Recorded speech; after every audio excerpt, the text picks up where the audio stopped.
guys? So today we'll be discussing about traveling to South Sri Lanka in the month of January 2025. What you should be expecting in terms of the weather, the road condition, the places that you should be visiting, and what you should be packing for your trip to Sri Lanka in January. And overall, is it a good time to be going to Sri Lanka in the month of January? Now, starting off with the weather, keep in mind that January is kind of winter in Sri Lanka also. So the daytime temperature will be anywhere between 25 to 35 degrees depending on where you are, while the night temperature will be anywhere between 18 to 30 degrees depending again on where you are. If you are more towards the places like Kandy and Ila, it will be lower in the nights, while places like Mirisa, Hikadua, basically Gaul, it will be warmer. Now when it comes to rain fall in January, it's very minimalistic. Even if it rains, just a passing shower which will last for like not more than 10 to 15 minutes, and it's a good thing if it rains in January, because it will just cool you off the entire place after a hot and sunny afternoon. Keep in mind that when you're traveling to Sri Lanka in the month of January, you need to be carrying your summer clothing and not your winter clothing. You can just carry one sweatshirt along with you in case you're going to places like Kandy and Ila. And if you're someone who feels cold, then you need a sweatshirt. Otherwise, you can make do with your regular clothing, because it's not that cold even in Ila and Kandy during January. It's only the nights when it gets cold.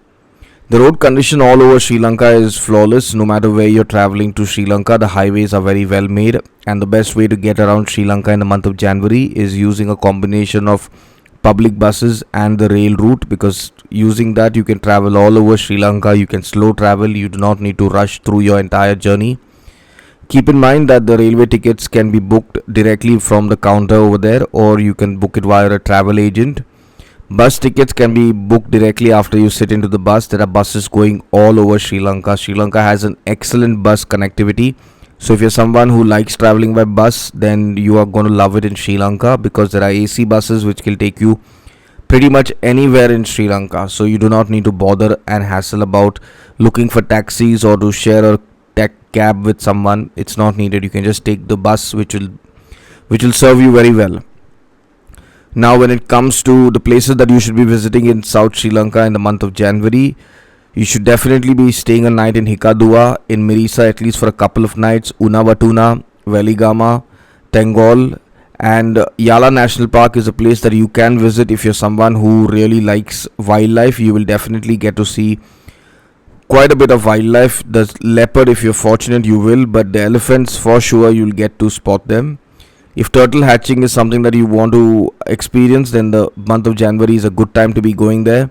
Whale watching is definitely a must do in the month of January. It's the best time to be going to spot the mighty blue whale.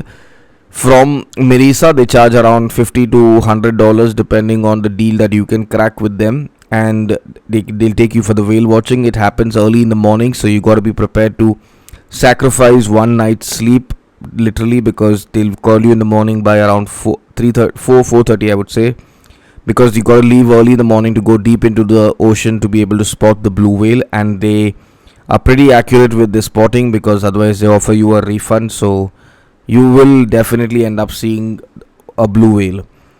When it comes to diving and surfing, if you want budget diving without having to spend much, then you can go definitely to Hikadua. It's more of snorkeling, but you'll definitely get to see a lot of very good marine life, and that should satisfy 99.9% of the people who end up going to Sri Lanka.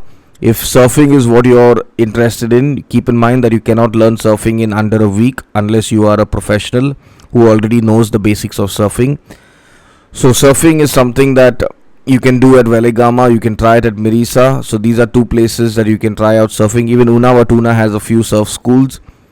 When you're in Sri Lanka, make sure that in the month of January you hog on the seafood, because seafood is an absolute must to have while in Sri Lanka. It is the best that you will ever get in the entire season, because January is the time when the monsoon is low and overall the skies are blue, the weather is good, and the fish are out in the sea, and the fishermen are at their best catching them and bringing them to the coast. So you'll get some really good fresh fish to eat.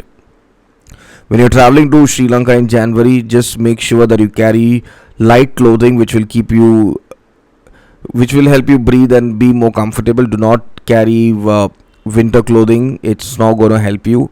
Carry clothes which will dry quickly, because you're going to sweat a lot, and when you're sweating a lot you want your clothes to dry up quickly. So make sure that you have your sunglasses, your cap and your sunscreen when you're traveling in January. Over and above this, January is also a very good time to be going there, because New Year's is just over and the budget for hotels and restaurants will drop considerably. So you'll get a much more affordable deal when you're traveling around the place. Like a hotel which would, or a homestay which would cost in December around $50 will now be available for around $20. So there's a massive difference in the costing.